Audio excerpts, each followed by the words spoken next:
Tom and Jay are back for some of the week's top compliance and ethics stories on the World Series Champs edition.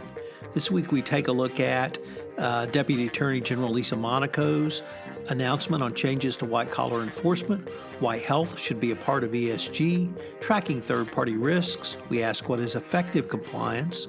We look at why ABC compliance can be seen as a good governance issue. Did a dysfunctional culture on the Rush movie set lead to a death? How can unclear values lead to ethical lapses? Is a new ABC law coming? Simplifying data governance, and Gary Gensler's thought on cryptocurrency oversight. All this, an exciting new podcast we announce with Gwen Hassan looking at human trafficking issues, effing Argentina, some events, and all the stories on This Week in FCPA. This Week in FCPA is a production of the Compliance Podcast Network.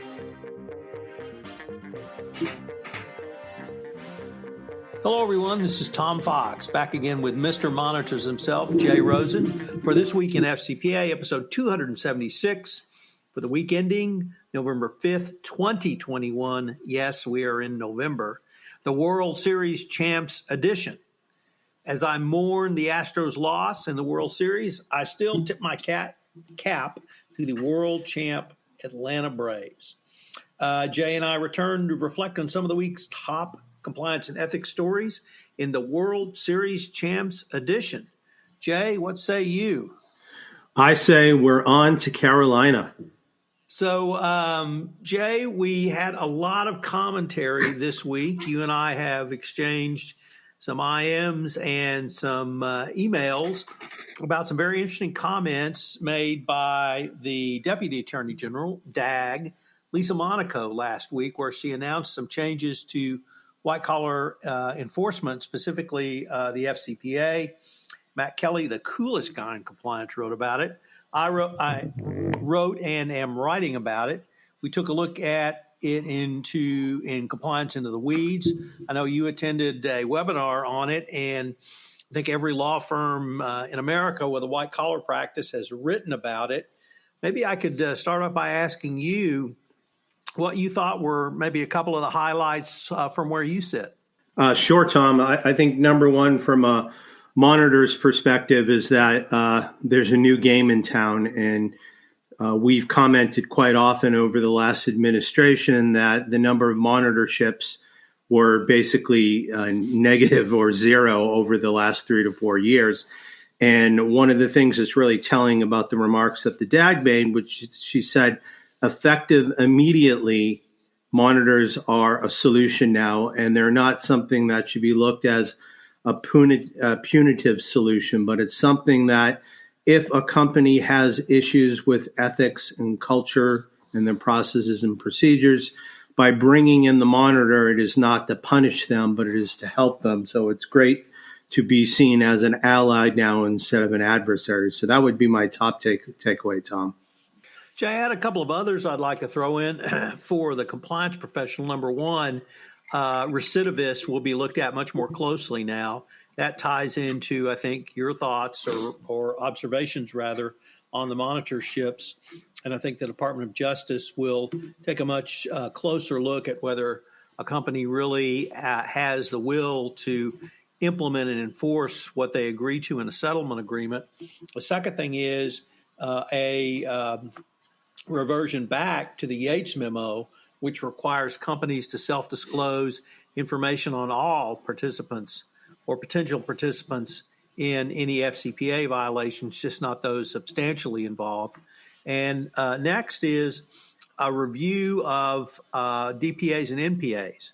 Now, in her remarks, DAG Monaco said this was in the context of those companies who are recidivists or multiple repeat offenders. Nevertheless, I think this may cause the Department of Justice to take a broader look at settlement mechanisms and what they believe may be more effective. That could be stronger terms, more stringent terms, could be increased oversight via monitorship.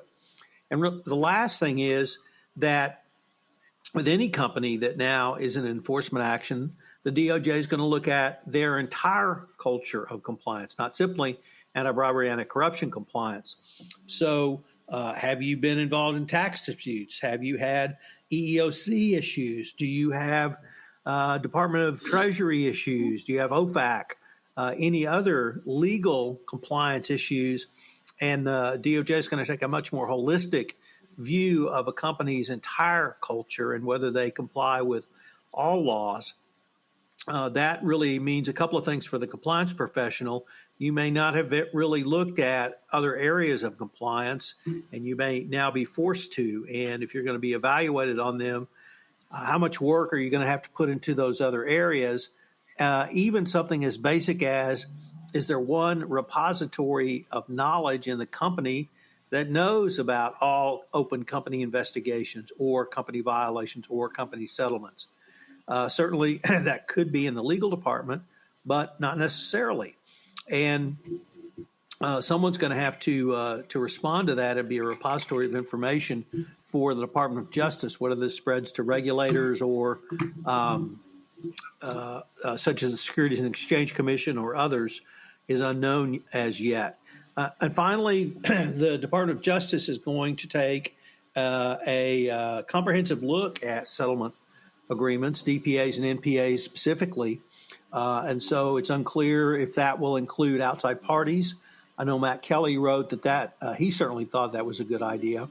So really lots of changes. The revision or reversion or the end of the Benchkowski memo regarding monitorships, it's not clear whether or not the FCPA corporate enforcement policy, which has a presumption of a declination with self-disclosure, remediation, cooperation, and profit disgorgement, if that will also be in place, because now you have to turn over information on all employees and let the DOJ really decide which employees, if any, should be prosecuted. So lots of changes. Lots of people have written about it. If you're a compliance officer and you haven't studied this, I really would urge you to. You can go to my blog, Matt's blog.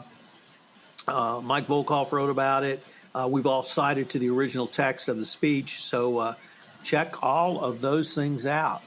So Jay, had you considered a employee health aspect to ESG? And if you haven't, should you?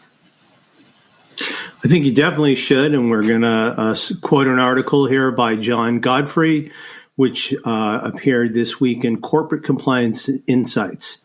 Over the past couple of decades, ESG investing has made its way into the mainstream, but it's still largely focused on the E, standing for environmental factors. More than $4 trillion of assets now use climate change and carbon footprint as criteria for making investment decisions. Meanwhile, the S, or social component of ESG, has remained underdeveloped, partly because it's hard to measure.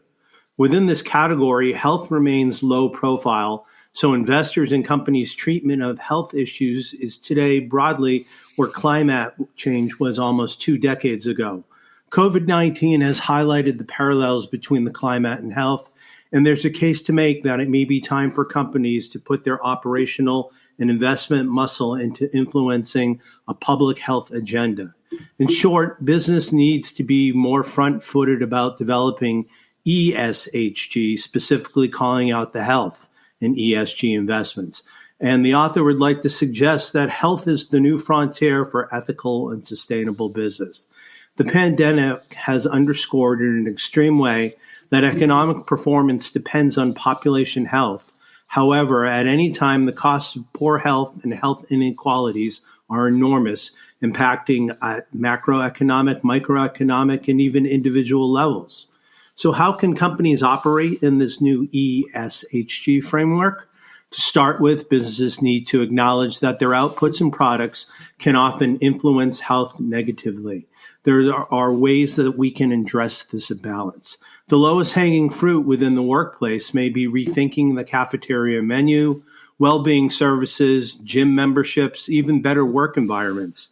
As a next step, the health impacts of a company's goods or services on its customers need more attention. A good example of this is how this works is with a UK food service company called Griggs, whose shares rocketed 13% in May of 2019 as a result of an 11% boost to revenue following the launch of a vegan sausage roll. Sounds kind of weird, but it works.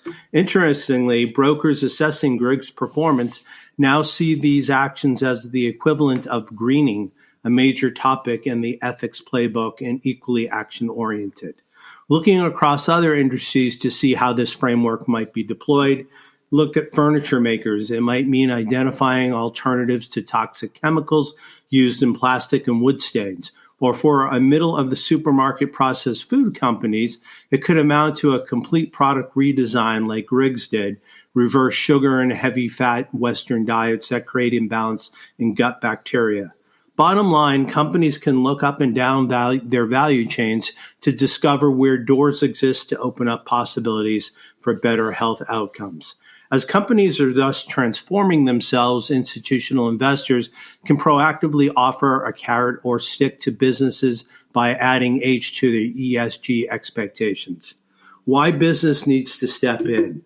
Even in the pre-pandemic, the cost of poor health and significant inequalities in health and mortality were huge, both on human life and economic performance. However, it took the pandemic to demonstrate unassailably that economic performance is dependent upon population health, both physical and mental. This is a trend that will only become more pronounced over time. Like climate, health, or ESHG, investing is not only about avoiding downside risk, but also the upside equivalence of investing in new technologies. Certain businesses, for example, life sciences companies, exist to improve health. The life science sector is the most obvious upside zone for health investors, but many startup healthy food brands are also gaining traction. By applying an ESHG investment approach, companies can use employee health as the proxy for improved productivity and healthier bottom lines. So keep your eye on the ESHG investing. The health challenge is every bit as urgent as the environmental crisis, and governments can only do so much. We need to change our approach to health from the top down and put our money where it matters, solving a social problem that will otherwise continue to get worse. So, Tom, can you tell us what is on Mike Volkov's mind? Sure, Jay. Mike Volkov had a post this week about keeping track of third-party risks. No surprise there, as they are still the highest FCPA risk. But Mike really took a look at it from a little bit different angle, and that's from the OFAC angle. And there, OFAC's reached a third-party liability is well established. Companies can be held liable for sanctions violations when they ship to a third party in another country and have reason to know that third party intends to reship the product to a prohibited country, prohibited entity or individual. Nevertheless, it's not the OFAC takes a much dimmer view if you have reason to know or if you look the other way through conscious indifference. And he specifically focused on resellers. Business-wise, a reseller takes your product, pays for it, takes title, and then it does exactly what he says, which is resells it. And now you're responsible if he or she resells it to a prohibited party. So you need to have an end user certificate. You need to follow through and make sure that it goes to that end user. If you don't, you will have potential OFAC liability. So interesting post from Mike, really focusing on something that I think we're pretty familiar with, Jay, in terms of third-party risk.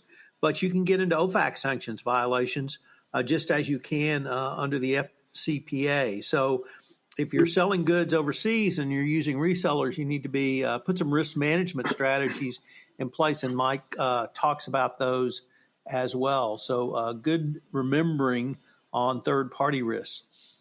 Jay, what does Dick Cassin have to say about effective compliance? Thanks for asking, Tom. This comes to us from the FCPA blog, which Dick found. And he says a lot of credit for equating managing with math goes to the late Peter Drucker.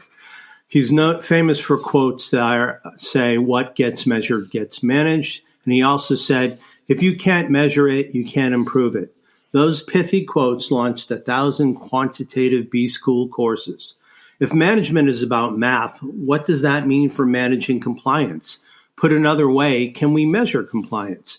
Well, we can measure elements of a compliance program, and we can use those measurements to make assumptions about compliance itself. Take training. Managers at Acme Energy Company can measure what percentage of employees annual compliance training. What the managers aren't measuring, of course, is they can't see if the trainees have an intent to follow that training. Do they all intend to practice what they've learned? What may happen when they face real-world choices, whether or not to comply or cheat? We can't measure intent because it's invisible and it's instantly changeable. We can assume, for example, that adequately trained employees will be more inclined to comply and less inclined to cheat. So if Acme Energy doesn't detect any compliance problems, should we measure its compliance program as being 100% effective? Well, we can't actually do that because if there's a compliance problem, we wouldn't say that the compliance program is 0% effective, and that doesn't logically follow. Fortunately, that's not how the DOJ and the SEC look at it. Per the U.S. sentencing guidelines, they encourage compliance managers to use measurements, but don't specify how. Quote, the organization shall take reasonable steps to communicate periodically and in a practical manner its standards and procedures and other aspects of the compliance and ethics program. By conducting effective training programs and otherwise disseminating information appropriate to such individuals' respective roles and responsibilities. So what about that unmeasurable intent? The sentencing guidelines may still credit a program even if there's a compliance problem up to a point. Failing to prevent or detect one of these offenses doesn't necessarily mean that the compliance program isn't effective according to the guidelines. But on the other hand, recurrence of similar misconduct creates doubt regarding whether the organization took reasonable steps to meet the requirements. The problem of unmeasurable intent aside, compliance leaders can and should measure their programs wherever possible. What's appropriate, adequate, or effective? That's partly what compliance managers can defend and partly what the feds say it is. Still, sometimes measurement is pure math.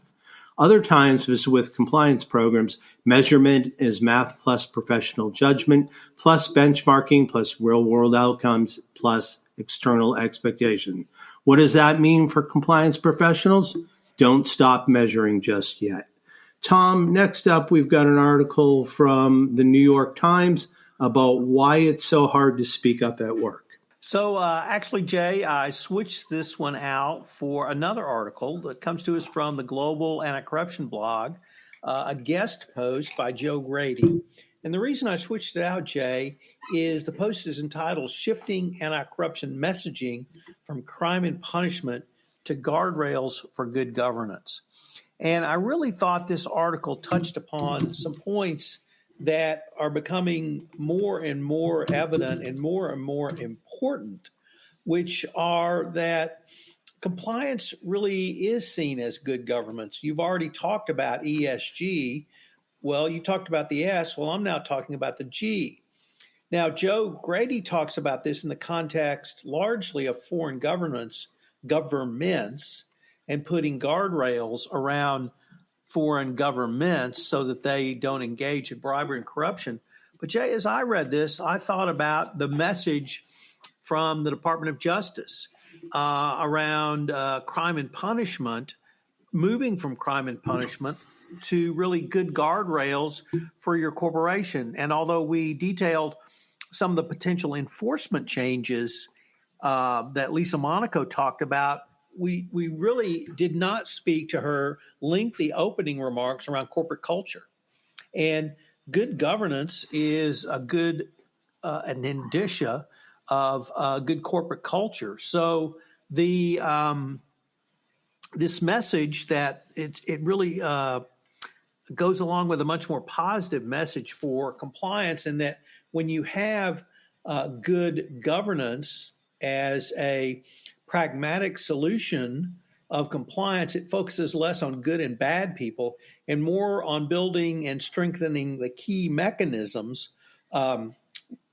policies and procedures, codes of conduct, processes that will successfully keep companies, within the boundaries of the law. So I thought this was a really interesting way to look at this because the more I think about it and the more I read about it, I see obviously compliance is a component of good governance, but now we're back to ESG.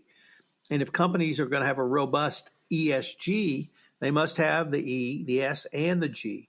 And this is where I think that compliance really needs to take a leadership position in ESG.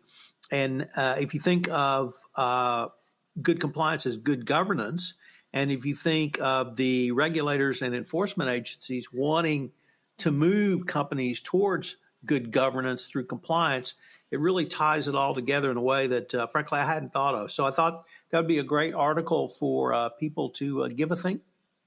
So, Jay, our next story is not really compliance, although you may be able to tie it there for us, but it's about culture. And I know it's something near and dear to your heart, which is safety on movie sets. You spoke about that in our last Everything Compliance, and obviously we had a tragedy on the set of Rush, the Alec Baldwin movie, but a lot has come out about the culture on that movie set. And I was wondering if what your thoughts might be on really how can a dysfunctional culture really lead to disaster? Yeah, it's a great question, and it's, as you said, a very sad event. Rust's armorer lawyer suggests sabotage crew members details lack of gun safety on the set of Alec Baldwin's movie. Former crew members and their attorneys are now speaking out about what they believe went wrong on the set in New Mexico last month.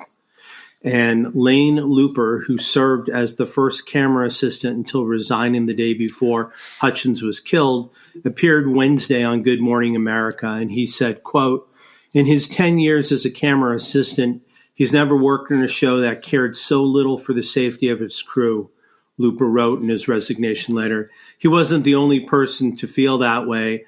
According to an affidavit filed by the Santa Fe County Sheriff's Office, around 6 members had similar concerns and walked out. A central question in the case concerns how a live round wound up in the weapon that Baldwin discharged, drawing attention to the armorer who would have been in charge of handling and safely storing all firearms on set. I think with Rust, it was a perfect storm of the armorer, the assistant director, the culture that was on set, and rushing. It was everything. It just wasn't one individual. Everything had to fall into place perfectly for this 1 in a trillion tragedy to happen. The 24-year-old armorer, Hannah Gutierrez, previously told the detective that no live ammo was ever kept on the set. Her attorneys appeared on Today's Show to defend their client, who they said in a statement last week, quote, had no idea where the live rounds came from. As the news conference held last week with District Attorney overseeing Santa Fe County, they announced that a lead projectile had been recovered from Sousa's shoulder. In addition to Gutierrez, details from the investigation have increasingly drawn scrutiny to the behavior of the assistant director, Dave Halls, who handled Baldwin in the 45. Just so you know, on a set, you've got the production side and you've got the creative side, and the assistant director holds one level below the director, and he or she works with all the actors and cues them up and gets them to set. So that's why it's really important that they're focusing on the assistant director here. The affidavit states that Halls yelled "cold gun" before giving Baldwin the revolver, and this is an industry term to indicate that it did not contain any live rounds. Baldwin, who was also a producer on the movie, spoke out on October 21st and saying that the director of photography, who tragically died, was a friend of his. They were a very well-oiled crew shooting a film together when this horrible event happened. On Tuesday, Baldwin posted to Instagram a series of screenshots of a Facebook comment written by his costume designer, and it had the text read this: Davis wrote in comments that she was sick of this narrative, referring to the story being spun of us being overworked and surrounded by unsafe in chaotic conditions. She defended the producers at length and refuted claims like Looper's of long hours in difficult situations. It's a very rare thing to happen, Looper said. In the film industry, we have these things called safety bulletins, and they're basically an owner's manual on how to run a safe set. The very first sentence in the very first bulletin about firearm safety says, quote, "There shall never be live rounds anywhere on a studio lot or a stage or set." So this action is unheard of. So Tom, like you said, in the past, we've talked about you were in the oil industry and the extractive industry before, and quite often when a shift starts, there are safety messages, especially on a movie set. If you're having firearms, there is a safety message, and it's just inexcusable that this tragedy happened. So it's unfortunate now that everybody's playing a point and blame game, but the truth is going to come out. And one thing I will say that I think kind of argues for what they're suggesting happened, this was an independent movie. Independent movies do not have your 200 million plus MCU budgets. They're made on short money, anywhere from $1 million on the low budget end to $20 or $30 million. So it's quite believable that the producers, in order to save money and get the movie made, may have combined duties that the armorer had an additional responsibility than to solely looking after the weapons. So unfortunately, I think that's what happened here. And I hope that there's been situations in the past when Brandon Lee died on the set of The Crow that people were really having a groundswell. And just like things happened after Sandy Hook and people want to make changes, hopefully we can say that this will be the last tragedy that ever happened on a movie set, and we can move forward with having zero usage of live or even firearms with blanks on the set. We're going to have a quick word from our sponsor, and we'll be right back.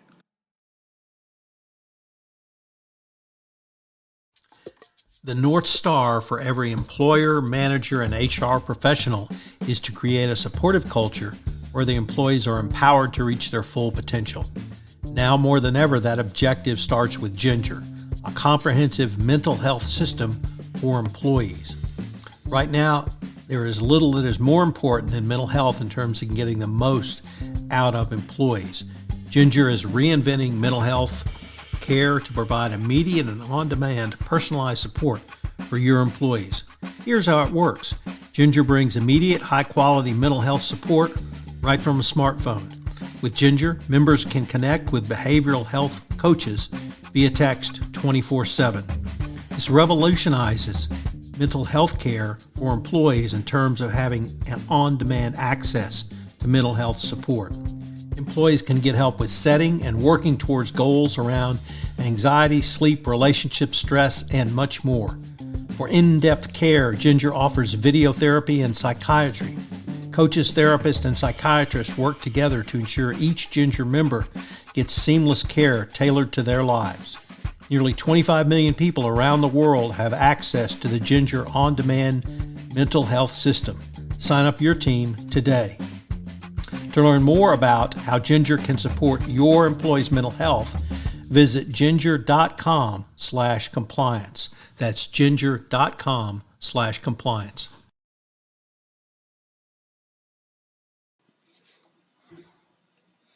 Jay, the question I wanted to pose to you was, it seemed like the kind of lower level technical production crew had the idea that safety was everyone's responsibility, and the lawyers for the assistant director and those higher up said, "Oh no, safety is one person's responsibility." And so, what do you feel like that safety issue falls? Is it really siloed, or is safety really seen as everyone's responsibility on a set? It's your latter point, Tom. And just like when we look at companies that lack a culture of compliance, it appears that this movie set lacked a culture of safety, and especially that it was a Western in guns and having those type of dangerous items on set. people, the camera person said, look, we needed to know about this because we need to move the camera and have it out of the way just in case there's any type of misfire. So it wasn't just the responsibility or one of two people. It should be the responsibility. It should say on the call sheet that firearms are being used, and there should be a safety message on that call sheet, which is basically a work order form saying this is what we're going to shoot this day. So I believe there was a lack of a safety culture that unfortunately led to this tragedy. The other thing that struck me about the article, Jay, was once again the remarks by the assistant cameraman that it wasn't one thing. It was a series of mistakes. It was a series of maybe not even mistakes. You pointed to the production, the independent nature of the production, rather, and cost cutting, people with multiple jobs. And it really struck me that's really the same thing that happens largely in an FCPA case. It's never one thing. Somebody doesn't wake up today and say, I'm going to bribe the minister of Gabon or any other country, and you name the country. It's a series of mistakes. It's a series of internal control overrides. It's a series of money being hidden or buried under other accounts. And yes, you can have a series of mistakes not leading to catastrophe. But in this case, you had a series of mistakes which led up to the ultimate catastrophe, the taking of a human life. So I thought the reason, in addition to the reason me wanting to bring this article up and have you comment on it, I thought it was very good from that perspective for the compliance professional to think, that's why we have processes and procedures, and that's why we have backups, and that's why we have redundant systems, and that's why we have controls. If someone does make a mistake, if someone intentionally does something, that hopefully one of our controls will pick it up and stop it before it becomes catastrophic. So, Tom, next up, I think this is an appropriate article. It's entitled Unclear Values Can Lead to Ethical Lapses. Why don't you tell us about that? This, I thought, was a very interesting article because it comes to us from Brett Beasley at the Notre Dame Deloitte Center for Ethical Leadership. And he wrote that it's not simply can you talk the walk, but walk the walk, but are your values unclear? And he said the more unclear your values are, the more it is difficult to enforce those values. And then he cited to a couple of authors who basically said, one, Bethany McLean said, the more grandiose a company's code of conduct is, the more flowery it is, the more suspicious you would be. Well, Jay, as a lawyer, that seems counterintuitive to me.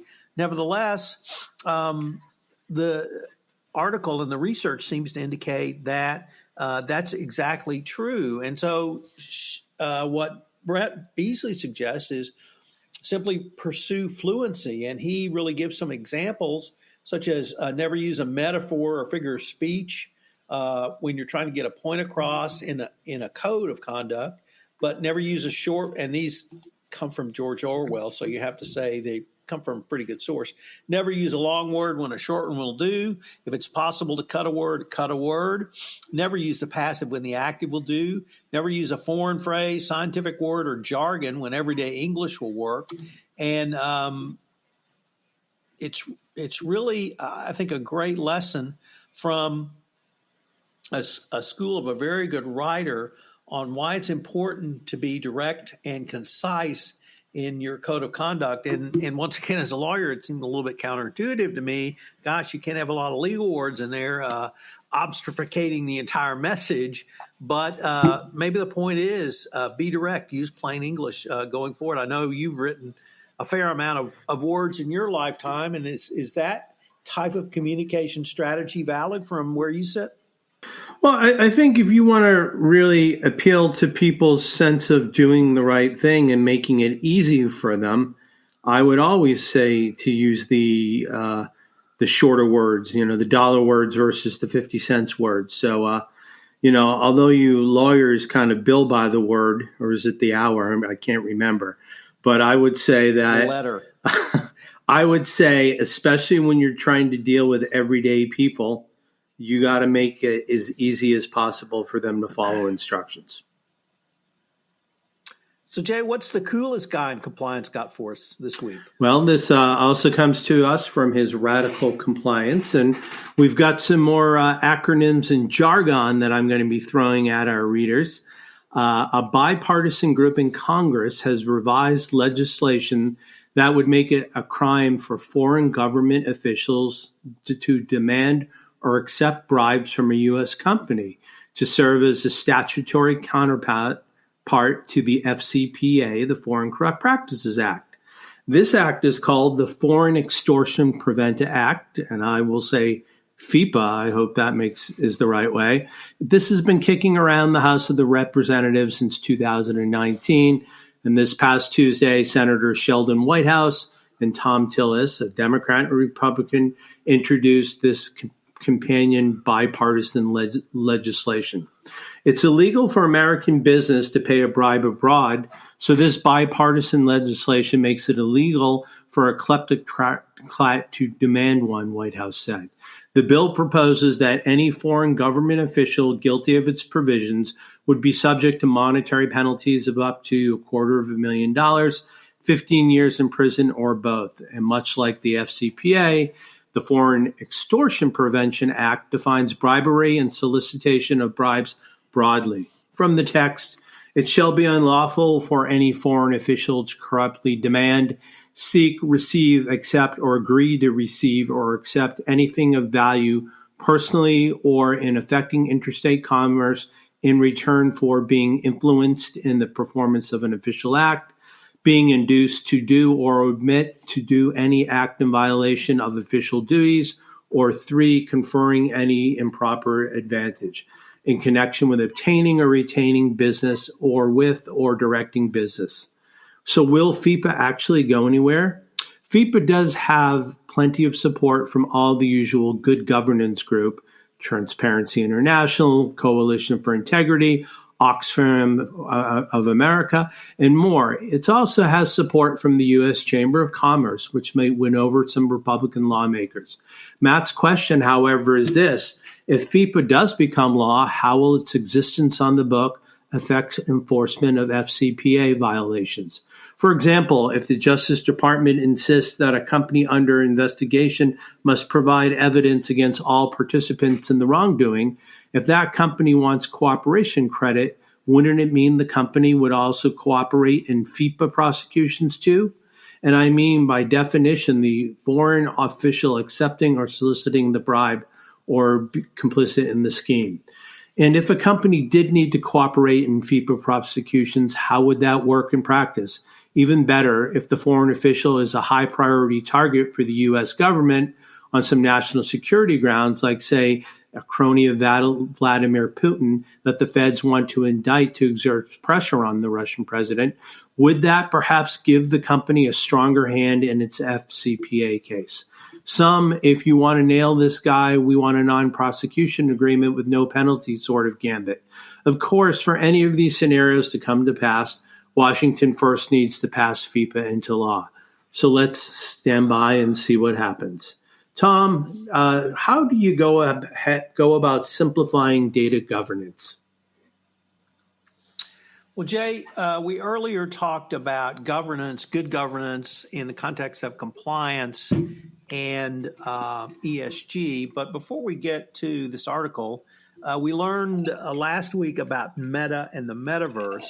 Let me throw another term at you. How about a zettabyte? You know what that is? No, but you're going to tell me. Well, it's 100 terabytes. And in 2018, the world's data, there were 18 zettabytes. Well, the IDC predicts that by 2025, there will be 175 zettabytes of data. That's a lot of emails, baby. So how are you going to govern those, and how are you going to put those into a data governance format? These are all questions that are explored in an article entitled "To Simplify the Complexities of Data Governance, Take a Bird's Eye View of Your Journey Ahead" by Rayani in CCI this week. And it's really, I think, a really good article to get compliance professionals starting to think about data governance. Obviously, data privacy and data protection are within the data governance framework, but I believe compliance is, and if good governance is as well, in addition to being in the G of ESG, I think data governance is a part of that. So some of the reasons you should do so is to enable better decision making, reduce operational friction, protect the need of data stakeholders, train your staff on common approaches to data issues, build standard, reliable processes. You can reduce costs and increase efficiency through coordination of efforts and ensure transparency of the processes.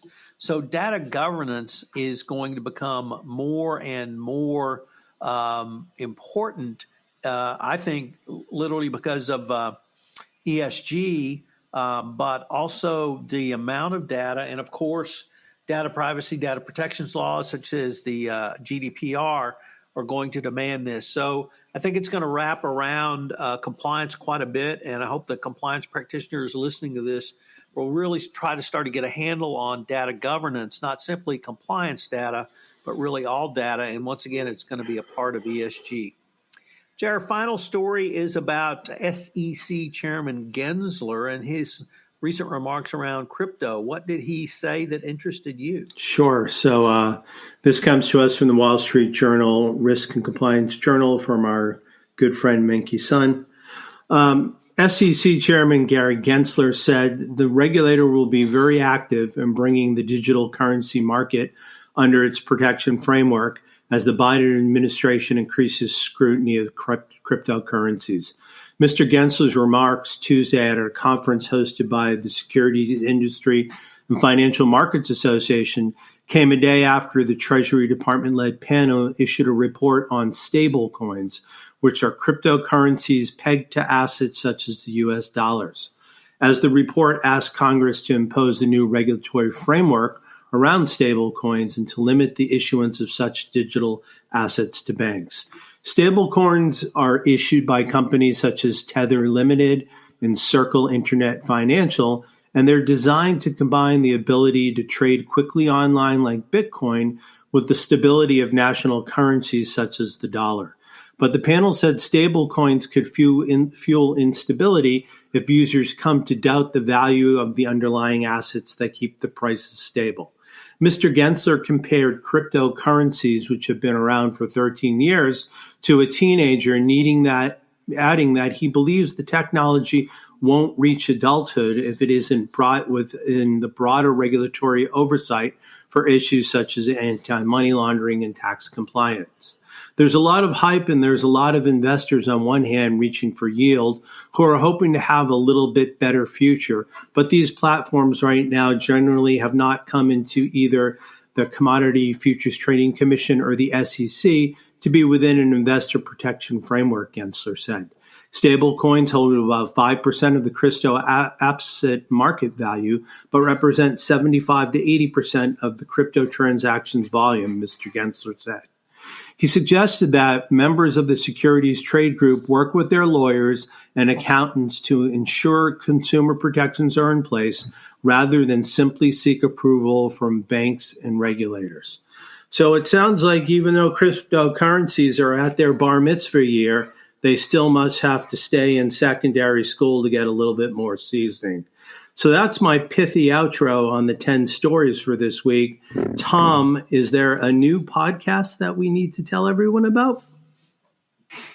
There is, Jay, premiering this week on the Compliance Podcast Network. We have Hidden Traffic, hosted by Gwen Hassan. In this podcast, Gwen helps compliance professionals assess human trafficking risk and leverage their organization's resources to root out this tragic problem.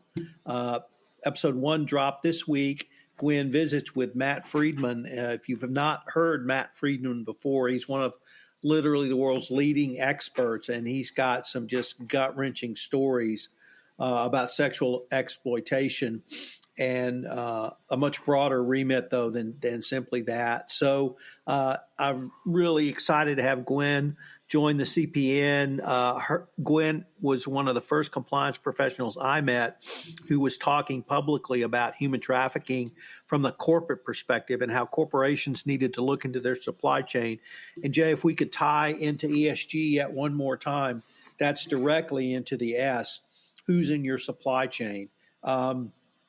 What is your social responsibility around this? And Matt Friedman talks about in the episode that if a company gets caught, or rather one of their subcontractors is caught using human trafficked labor or labor where people are not being paid, then the reputational outfall can be tremendous for a corporation. They may not even know who's in their supply chain. Obviously, when you overlay the pandemic and how that's disrupted supply chains, I hope companies understand now they need to take a much closer look into that. So check out episode 1 of Hidden Traffic with Gwen Hassan. Jay, in Effing Argentina, my podcast with Greg Greenberg, author of Effing Argentina, where we explore the current American psyche of being overworked, overleveraged, overtired, and overwhelmed, and exasperated. He has a great story about meeting a dog and its owner on the streets of New York City.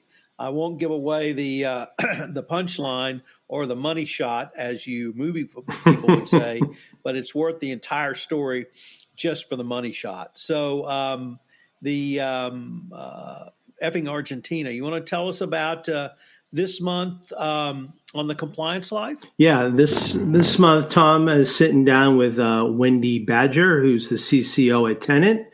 And in the first episode of the 4-part series, she details her academic career and her early professional life. So the podcasts just keep on coming, Tom. You are out at a pod conference.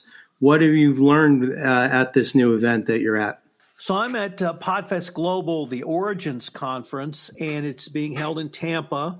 The first thing, Jay, I have to report is all of the hotels I stay at were booked: Hyatt, Marriott, Sheraton, Ramada, everybody. So I stayed at a new hotel, and it's located in the old Cuban city in Tampa, what they call the Cuban ghetto, long before the revolution. But it's where all the cigar factories were.